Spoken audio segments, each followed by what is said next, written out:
But always with these things, stuff goes wrong. Pipes don't fit, you break something, you have to go back to the store 2 or 3 times. So last night I came down here and I noticed a trickle of water coming out from our utility room, and water was spraying out of our water softener that we have here.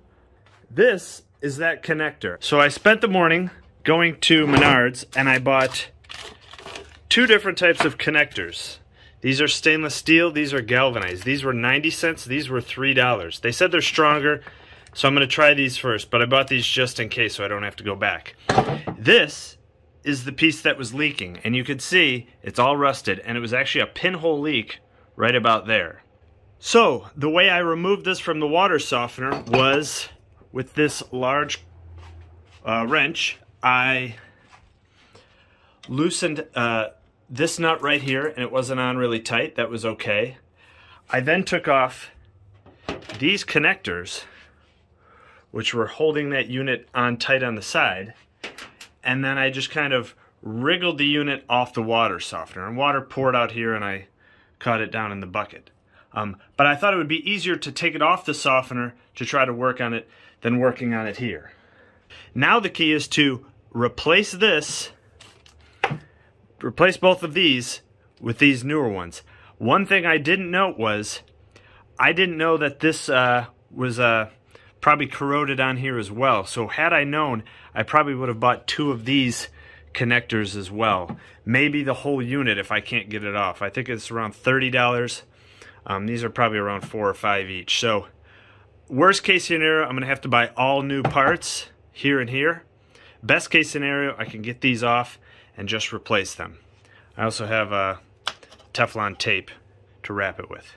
But step number 1 is to grab this pipe wrench and try to free these rusted on connections. I also sprayed my variety of penetrating liquid all through here to try to loosen it up as best I can. And before I took everything apart, I did disconnect the water softener so it doesn't come on and try to cycle. And I did close and open some of these valves. So right now it comes out of the well, and I opened up this bypass. So right now it goes right to the house.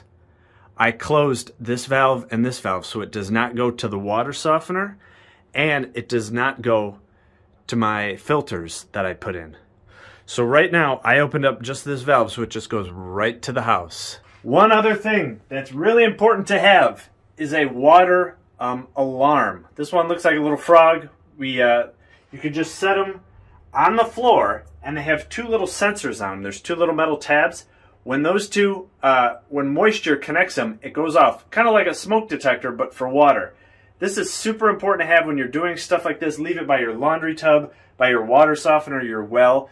In the middle of the night, if something starts leaking, this will start beeping, and you can run down and catch it before maybe your basement floods. You can shut off water.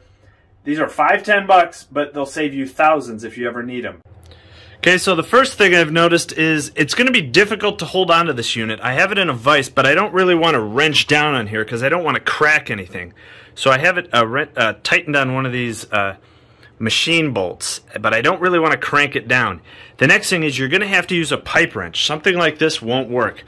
Pipe wrench is designed to bite in to a round pipe. As you pull in this direction, it will bite in and give tension.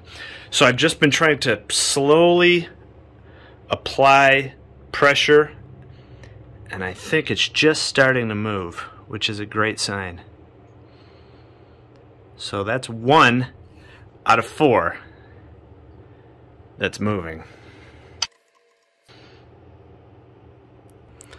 So here's that coming off for the first time. And the good thing is, that looks pretty good under there. That's not all rusted. It's only rusted where it's been exposed. So that's a good sign. I thought this was all going to be rusted and just crumble and collapse. But it looks pretty good in there. Okay, well, a couple things happened. First, I got both of these off, and this unit looks really good condition. It's a little gross on the inside, but I'm just going to clean it up. But all the fittings and everything else looks really good. So I'm happy with this. Now, I've been working on this one, and I just got it to loosen. And I tried using 2 pipe wrenches. That didn't work, but I was able to get it really wrenching down on the vise. 2 things happened. One, I had to hold this pipe so tight that it is oval now, but I don't care because this is the junky one, so I clamped this one in. The bad thing is, when I was trying to wrench on this, I kind of messed up the threads, as you can see. So I'm going to see if this works. I can just clean up these threads a little.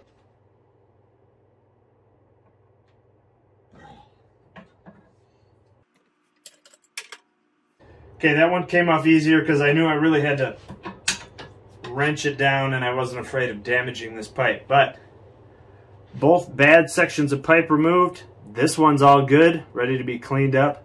We just have to fix those threads and put everything back together. But I definitely needed this vise. I wasn't able to do it with 2 pipe wrenches. I have one medium-sized pipe wrench and this vise really wrenching down on this, and finally got them.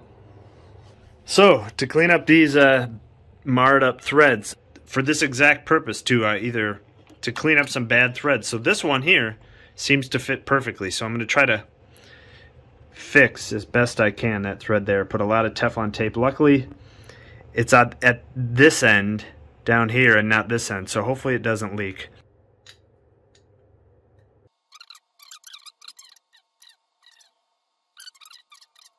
Clean up. Maybe a small metal file would work where the threads are raised.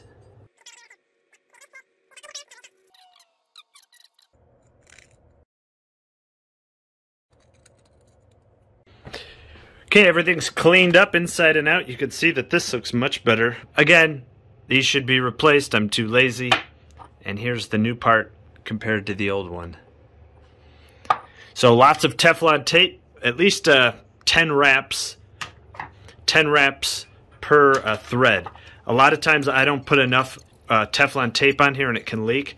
Just put a ton of wraps on there, like way more than you think. I used to go around 2 or 3, 4 times. Try like 10 or 15 times. Okay, here we are at the softener. And again, in a perfect world, I might replace this fitting, and especially maybe this rubber O-ring on here. That could be replaced. These look okay. And again, there's O-rings here that I cleaned up, but could be replacing if you wanted to be perfect. But this just pushes on there, and I'm going to try to do it one-handed. That'll push into place even more, and then I'm going to put that retainer clip back on there to hold that in place, and then we will screw these into place here once I push the unit back into place. I can see the mark where it was previously on the ground.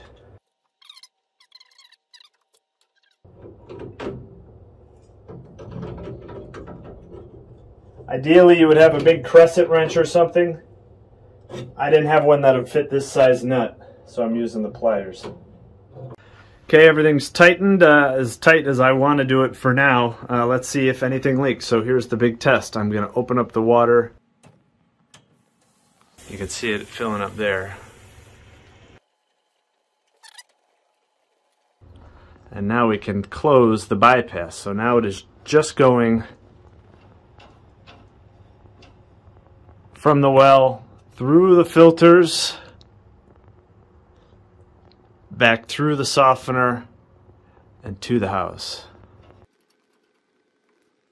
And at the moment, it's not leaking. I have this closed, right now it's on bypass, so it's not running through here. I'm going to kind of flush everything out. Flush out all the rust and everything. This will relieve some pressure there. I'm going to go run some sinks. And that's why I want to flush everything out. Get rid of that dirty water there. Now I can open up this service because I'm pretty confident in it being clean. And it's filling up the softener.